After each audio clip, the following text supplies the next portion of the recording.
Today in the workshop, we'll be working with the HC-SR501 PIR motion sensor. I'll show you how this versatile device works and how it can be used all on its own.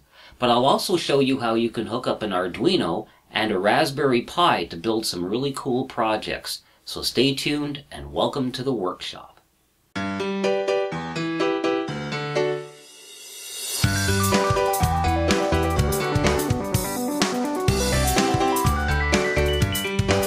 Hello and welcome to the workshop. Today we're going to be working with a very versatile little motion sensor, an HC-SR501 passive infrared motion sensor. Now you've probably seen devices like this before. They're used in things like motion sensitive lights and in burglar alarms, and indeed we can build those kind of things with the HC-SR501. The HC-SR501 module is actually so versatile that we don't even need an Arduino or any other kind of microcontroller or microcomputer in order to build some real cool projects. And after I show you how a PIR sensor works and how this device is laid out, I'll show you exactly that. But in addition, we are going to add an Arduino into the mixture because we love working with Arduinos over here, and I'll show you how you can extend the functionality of the HC-SR501 with that. And then after that, we're going to use a Raspberry Pi in order to build a very sophisticated motion sensing burglar alarm, which will not only let you know that someone has been in your room or your workshop or your cookie jar, but it'll also take a picture of them or even film a small video of them. So there's quite a bit that we're going to be covering today. So let's get started and find out how passive infrared motion sensors work. A PIR, or passive infrared sensor, consists of a sensor that is constructed from a pyroelectric material, and this generates electricity when it is exposed to heat. Now in operation, the PIR sensor first needs a stabilizing period in which it detects the amount of infrared energy in the room. After that, if a human or animal passes in front of the sensor, the amount of radiation will briefly rise and be lowered again. The sensor will indicate when this condition is detected, thus detecting motion. Now the sensor housing is usually consisting of a translucent material which is actually transparent to infrared light. This material consists of several Fresnel lenses, tiny lenses which focus the infrared energy onto the sensor. The Fresnel lens itself was originally developed for use in lighthouses. So let's take a closer look at the HC-SR501. I've got two of them here, one which I've pulled apart to show you what lies underneath the dome over here. Now this dome is actually the Fresnel lens that we spoke about, which focuses all the infrared energy onto the sensor. And this is the sensor itself. And here they are assembled together. Now if we turn it over, we'll see a number of electronic components as we would expect. Here's the connectors that we can connect our power supply and our output to. There's a jumper over here that we're going to make use of, and I'll show you what that jumper does in a moment. There also are two potentiometers over here that you can adjust, and again I will show you the use for that. Now in addition, and I don't know if you can see that, there are a couple of unused holes on the printed circuit board. These can actually be connected to external components to increase the versatility of this sensor, and I will show you what those are used for as well. The HC-SR501 is connected to the outside world with a 3-pin connector. One of the outer pins is the ground pin. The other outer pin is the VCC pin, and this can be anywhere from 4.5 to 20 volts, as the HC-SR501 has a built-in voltage regulator. The center pin is the output pin, and this is a 3.3 volt logic pin, which can be used with both 3.3 and 5 volt logic circuits. There are two potentiometers on the HC-SR501. The sensitivity potentiometer regulates how sensitive the device is and therefore the distance it will cover, and it can span a range from anywhere from 3 to 5 meters.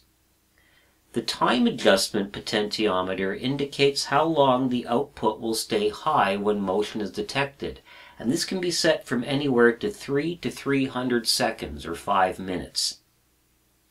There's also a jumper on the board which has two positions. H is the repeat trigger position. In the H position, the sensor will stay high as long as there is still movement in the room. The L position, the sensor will trigger once for movement in the room. There are also two unused sets of pads on the circuit board. One set is for a light-dependent resistor or photoresistor. This can be used to create a circuit in which the HC-SR501 is only active in the dark. There's another set of pads for a thermistor or thermal sensor, which can factor temperature into the readings of the HC-SR501. So here's the first demonstration I've got for you with the motion sensor. Now this is a very simple demonstration. I haven't used a microcontroller or a microcomputer. I've just used the sensor along with a relay and a light bulb to show you how it works. Now what I've done is I've taken the power supply leads of the HC-SR501, I've connected ground to ground, and I've taken the 5 volts and I've used my 5-volt bench power supply for that. I've also got a relay module, and it's also being powered by my 5-volt bench power supply. So its ground is connected to the same ground, and its 5 volts to the same 5 volts. And then I've simply taken the output of the motion sensor and tied it to the input of the relay module.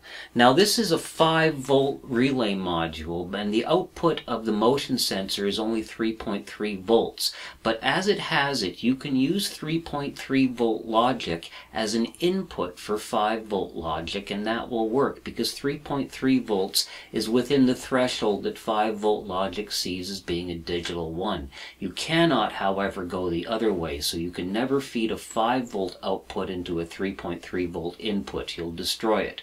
But doing it in this direction, it will work, and that's why this circuit actually functions correctly.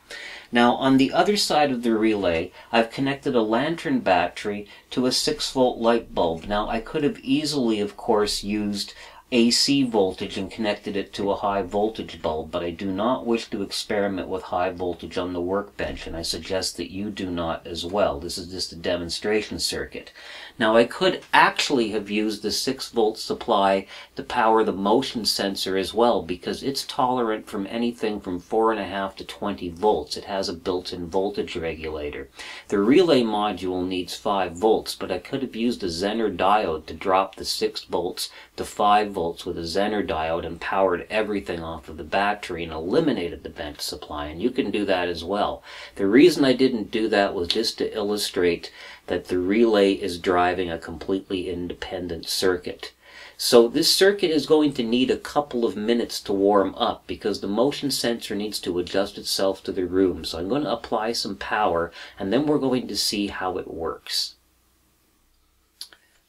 Alright, so I've let our demonstration acclimatize itself to the room, and as you can probably see, it's triggering already on my movements. Now remember, this is a motion sensor, so I actually have to keep myself moving over here, so this will be a rather amusing demonstration as I get myself moving a bit over here. Now it's not being triggered because I'm in the room, it's being triggered because I'm moving in the room.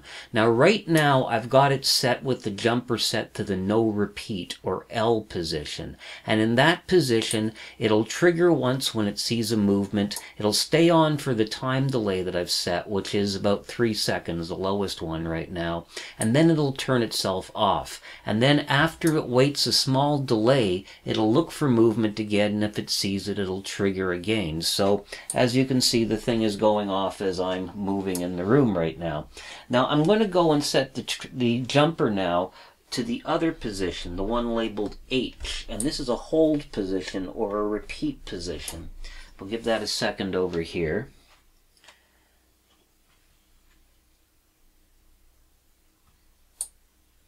And so now when I trigger it, as long as I keep moving, it'll stay on. It won't go off. Now, I have to keep moving over here. Again, this is a pretty amusing demo to do. But as you can see, the bulb has stayed on. Okay, it went off over there. I stopped moving long enough for it. And so after a time delay, again, it should be able to trigger and stay on while it sees movements. Okay, so I'll try to keep moving over here. And as you can see, it's gone past the 3 seconds over here because it still detects motion in the room, so it keeps it off. Also, I've found one thing is that actually when you're very, very close to this sensor, it doesn't seem to be as sensitive as when you're a little bit of a distance away. And of course, there is a sensitivity adjustment on this, so you can regulate the distances to which it's sensitive to. So you'll have to play around in your individual room. So now that we've seen this demonstration, let's move on to our next one. Now by itself, the HC-SR501 is a pretty useful module. As we just saw, hooking it up to a relay is all that was necessary to produce a pretty useful device. But there are additional components you can add to the device in order to make it even more useful. There are places on the circuit board for soldering 2 additional components. One of these is a thermistor, or a thermally sensitive resistor. And what that does is it allows the device to compensate for temperature. A thermistor changes resistance depending upon the temperature in the room. Another set of pads is there for an LDR, or light-dependent resistor, or photoresistor as it's sometimes called. And I've got a photoresistor wired up to an old-school type multimeter right now, an analog multimeter. I thought it would be easier to show you how it worked than by using my digital multimeter. And I want to show you what happens when I expose this to light, which right now you'll see the resistance is quite low. And I'll put my finger over it to block the light, and I hope you can see that. The needle moved up, indicating that the resistance has increased. So the resistance increases as it gets darker, and it decreases with light. So again, I'll take my finger off, and as you can see, the resistance has gone down. So now that I've showed you how a photoresistor works, I'm going to solder one onto an HC-SR501, and we'll see what effect it has upon it. Okay, I've connected my light-dependent resistor to the HC-SR501. I soldered 2 male header pins to the connectors for the resistor on the circuit board, and that way I could just use standard DuPont connectors to connect my resistor up, and it was easiest to do that since it was on the breadboard. Now you could solder the photoresistor directly to the pads if you wanted to, or you could solder a couple of wires to it and just run it off to the photoresistor. Whatever works best for you will work just fine. Now I've got this set up right now, and this is actually powered up and everything, but no matter how much motion I make in front of it, you'll notice my light bulb is not turning on. And that's because there's too much light in the room. So in order to see this work right now, I actually have to turn the lights off in the workshop. So let's do that right now. And there you go, my light just turned on the moment I moved, and turned off. I've got this in a momentary position again. And there we go, it turned on again. So it's working right now in the dark.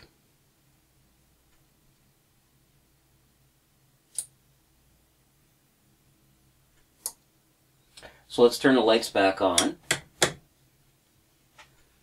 And once again I can make movement and it doesn't work. So what we've built without using any microcontrollers is a device that senses motion but only in the dark, and that is perfect for an emergency lighting system.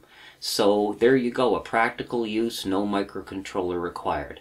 However, there are things we can do, of course, by connecting this to a microcontroller. So in our next experiment, we'll bring an Arduino into the picture. Now, as we've seen, the HC-SR501 is a pretty handy device all by itself, but by adding a microcontroller, we can give it a bit of extra functionality. Now, one thing you may have noticed is that there is a warm-up period when you use this device. You need about a minute before it is ready to use because it needs to acclimatize itself to your room. And another thing is, after it's triggered, there's about 6 seconds in which it just doesn't work. It again needs to reset itself and acclimatize before it can be triggered again. So we can get around these things by using an Arduino. We can basically add these time delays in so that we don't try to trigger when the device isn't ready. So I've wired up an Arduino to my sensor right now. Let me show you how I've done that. I've wired up 3 LEDs to my Arduino. One of them, which is a blue one, indicates that something has actually been detected. And this, of course, could be replaced with a relay or something if you want to drive something else. 2 other LEDs I've added in. I've added a green LED, which is a ready light, and this tells you that the device is armed and it's ready, and a red LED, which is my wait light, and this tells me that the device is not ready. It's waiting to get itself acclimatized to the room. So here's how I've hooked everything up.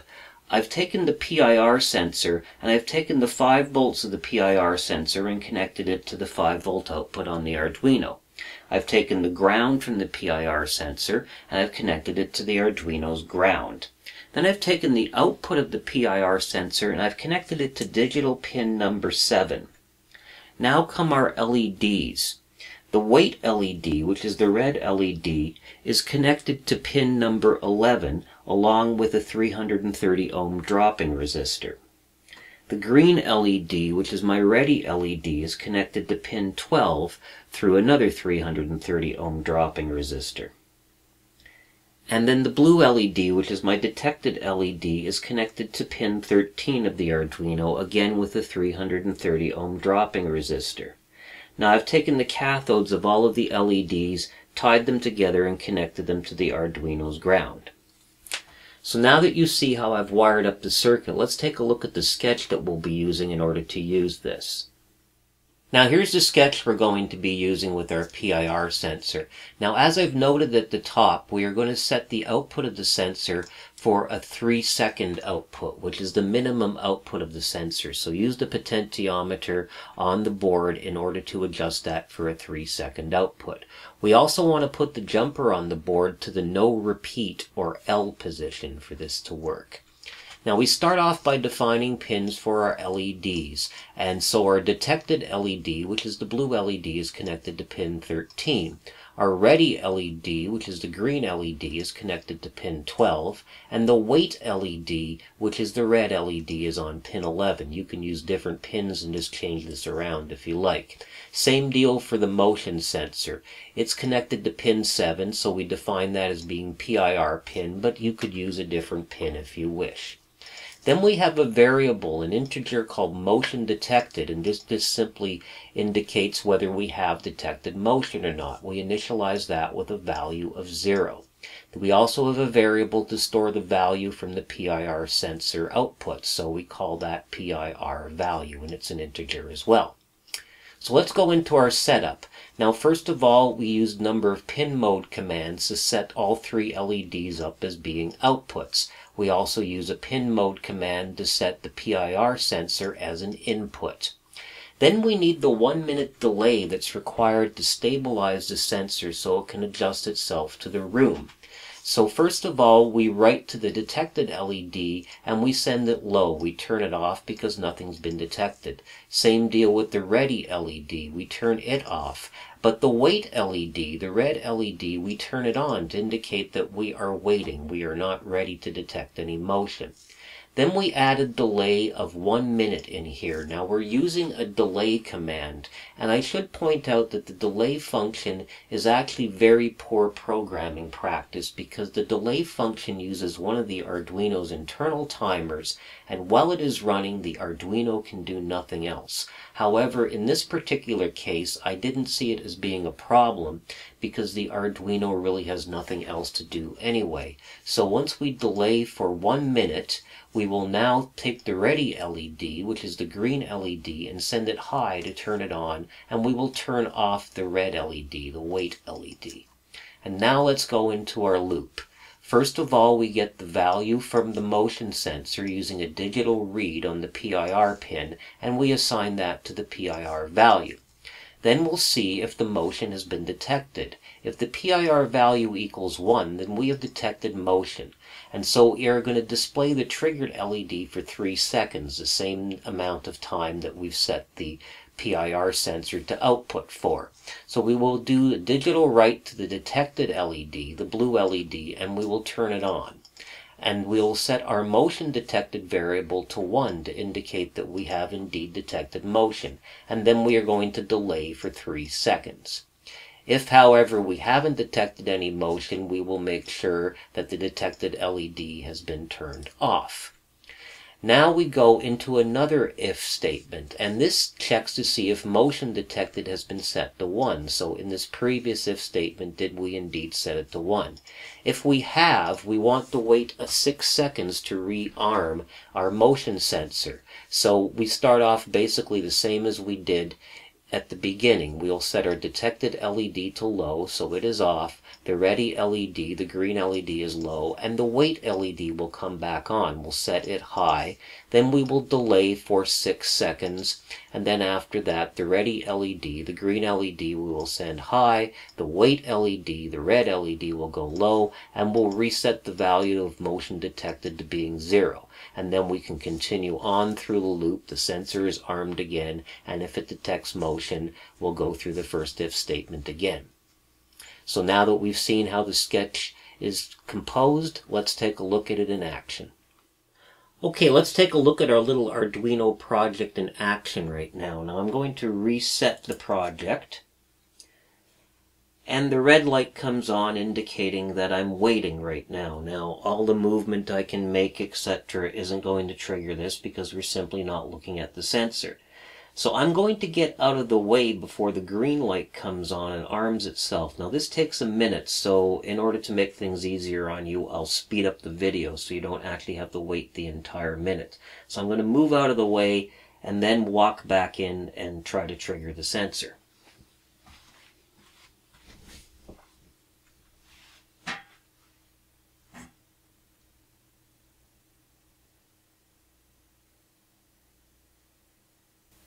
Okay, the green light is armed, indicating the sensor has been armed right now. So let's walk into the room and see if the blue light comes on.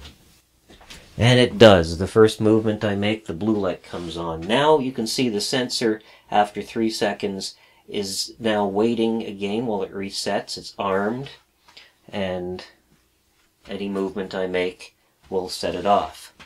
So as you can see, by adding an Arduino into the circuit, we can take into account the time delays that are necessary in order to allow the sensor to acclimatize itself to the room and to reset after sensing some motion.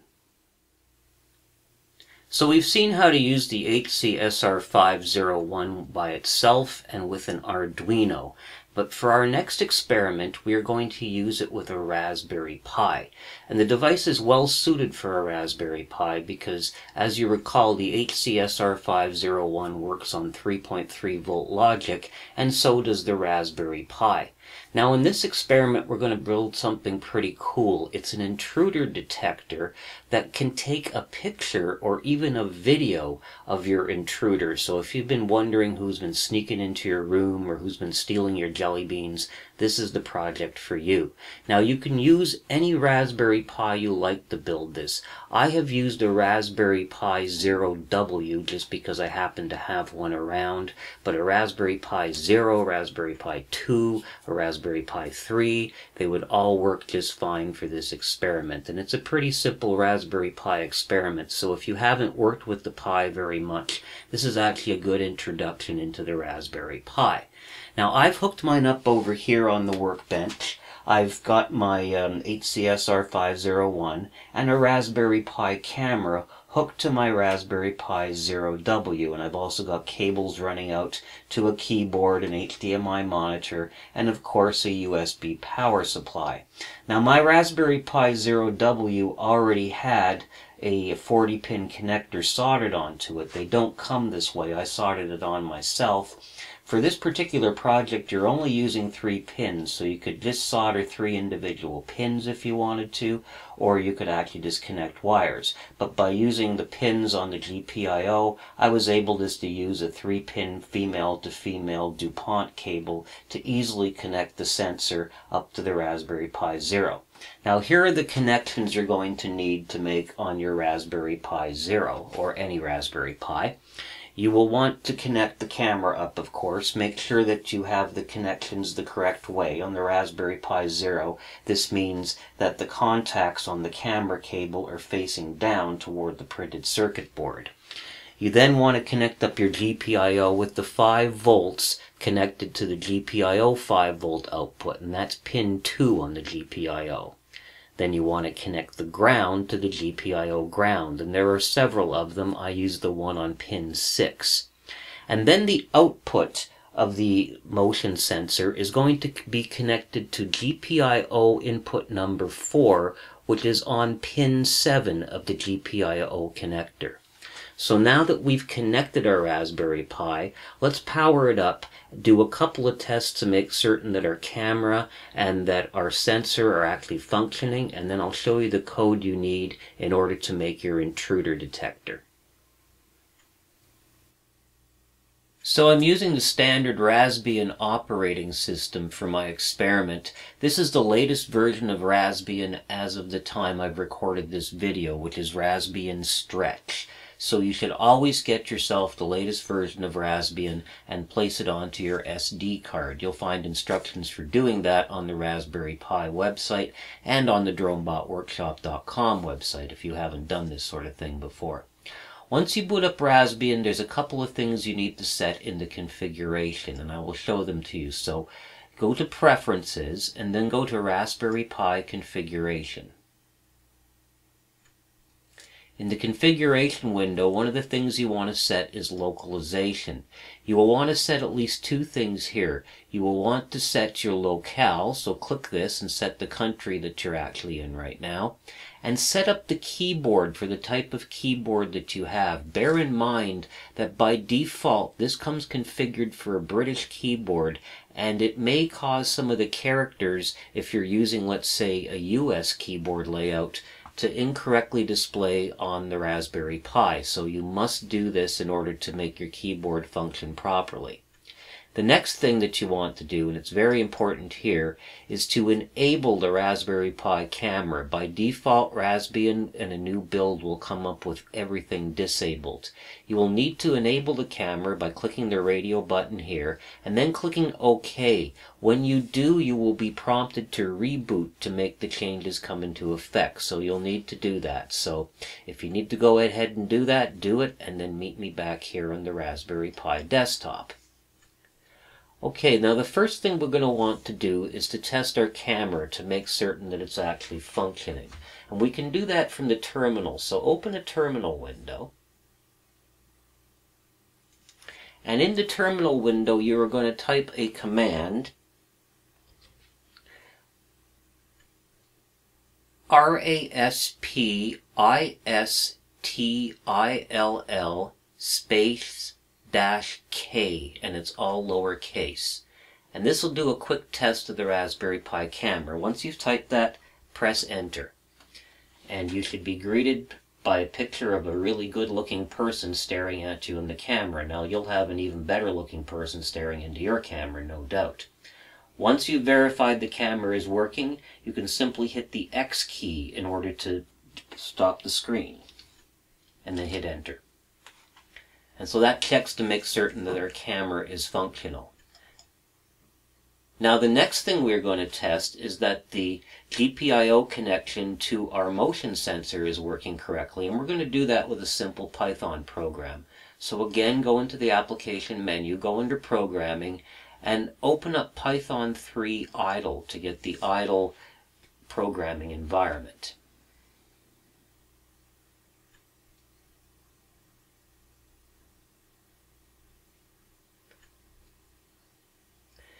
Now you are going to want to hit File and then do New File. Now I've already got a file that I've created, so I'm just going to open it right now. and it's this one over here.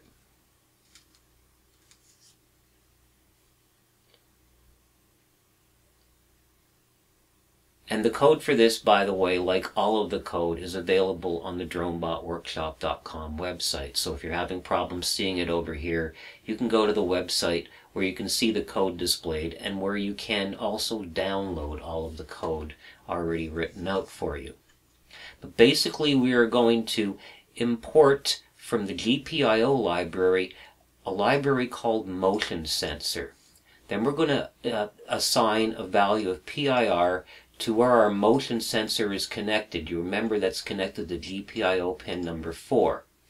And then, while this is true, we're going to use the wait for motion command.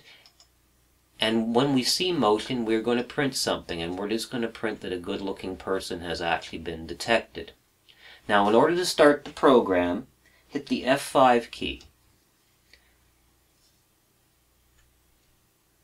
And in the shell, you'll notice the program is started.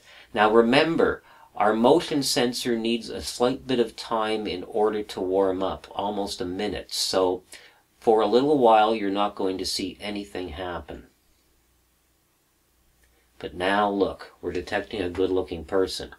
Now bear in mind, we've got this set for a 3-second output, which is the minimum output. And it has to reset. So basically it's going to detect a good-looking person for about 3 seconds, and it's going to stop and reset, and as long as a good-looking person is moving, they'll be detected. Hit the Control F6 in order to stop the program.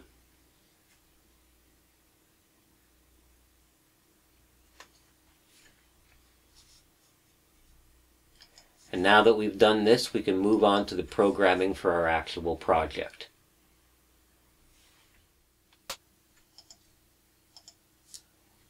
So here's the first Python program that we'll be using in order to create our intruder alarm. In this program, we will take a picture every time we sense an intruder.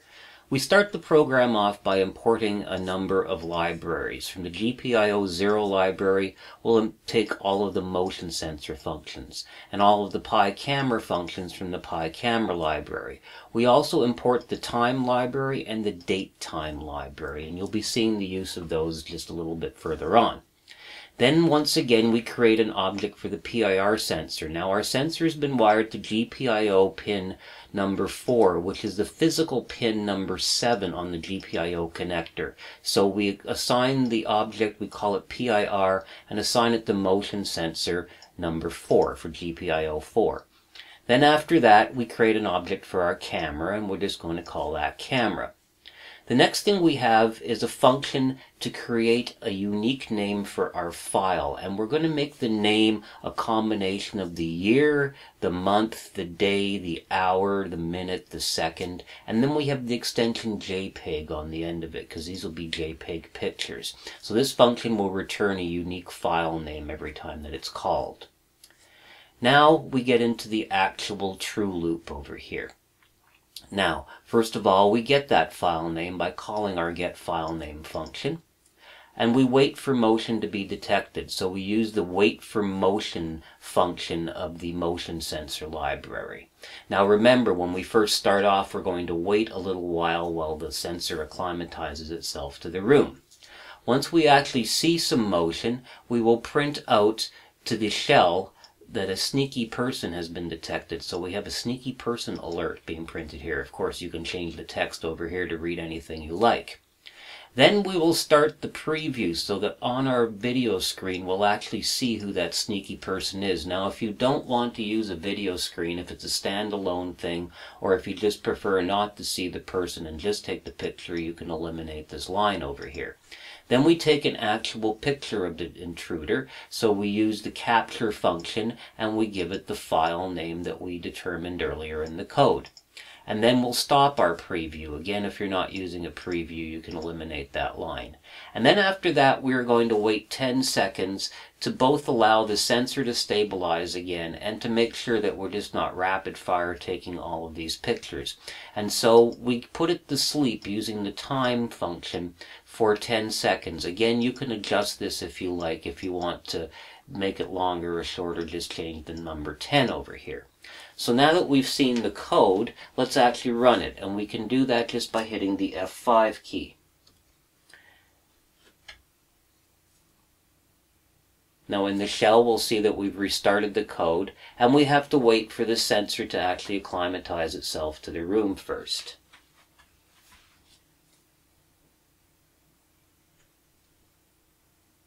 Oops, I think I saw a sneaky person in the room. And we'll wait 10 seconds and see if we get some more motion. Yep, for sure, I saw a sneaky person. We can hit Control F6 to stop the code right now. Okay, now we can go and see what the pictures were that we actually got of the sneak that we found in our room. And here we have two JPEGs that we just created. Notice that they have the time and the date as being their file name. So by clicking on those, we'll just open up the image viewer. And there you go. There's a sneaky guy. Looks like a pretty shifty character. If you see this man, do not approach him. Okay, so that is how we do this with pictures.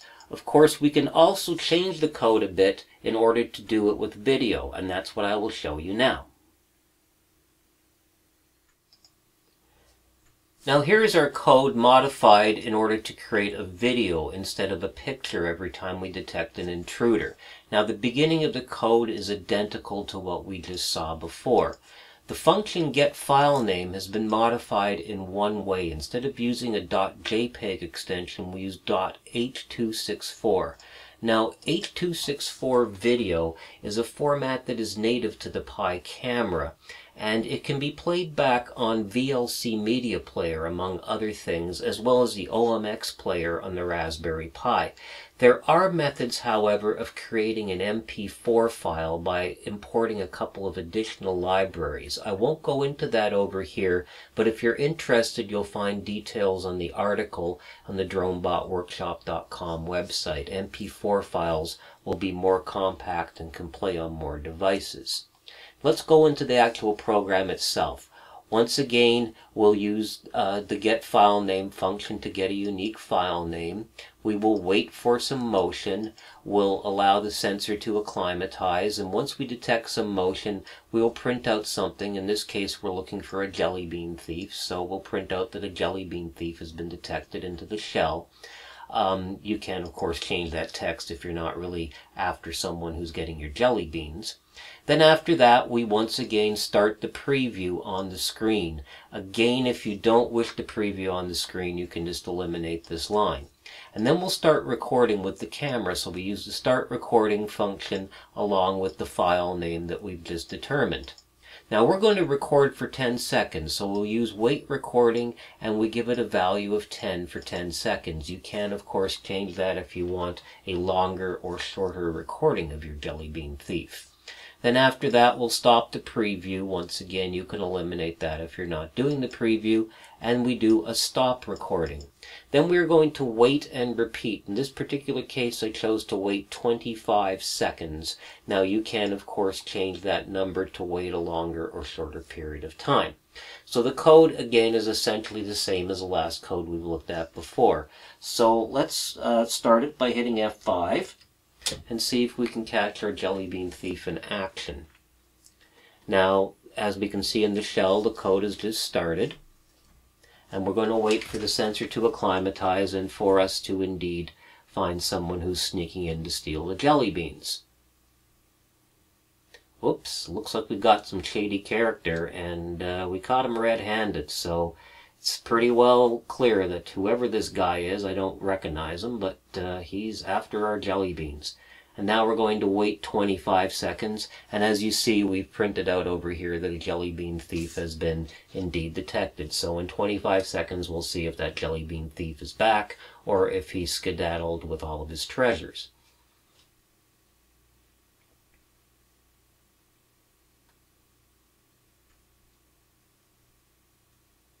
Nope, he's still there. Whoever that guy is, he's certainly after our jelly beans. So our detector has worked, and we've caught him in the act.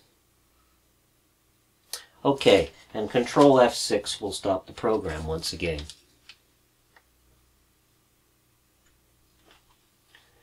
So now let's see what video we've actually captured. We'll open our file manager. And we can see we've got a couple of .h.264 files over here. Now there's two ways that you can play them. You can use the command line with the OMX player command. Just type in OMX player followed by the file name. That's quite a file name though, so there's another way you can do it right from the GUI. If you do open with, and then go into custom command line, just put OMX player here.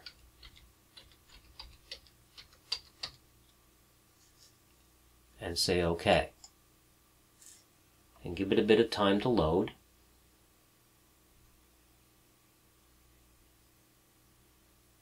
And there's our jelly bean thief, caught in the act.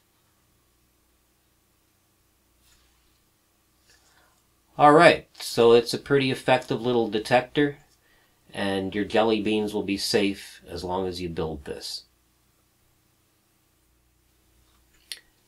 So as you've seen, the HC-SR501 is a pretty versatile motion sensor. It can be used all on its own, or you can add a Raspberry Pi or Arduino to it and create a number of useful devices, intruder detectors, light controls, all sorts of things based upon sensing motion. So I hope this video has helped you open up your eyes to the different things that you can create with the device. And I really look forward to hearing about the devices that you create with the HC-SR501. Now, please let me know in the comments what you think about the video or any questions you might have. I always enjoy getting comments from you, and I try to respond as often as I can. I also would really appreciate it if you haven't yet, if you would please subscribe to the channel. That would mean a great deal to me. And so once again, I bid you farewell. I hope you have a great day, and I hope to see you very soon again here in the workshop. Goodbye for now.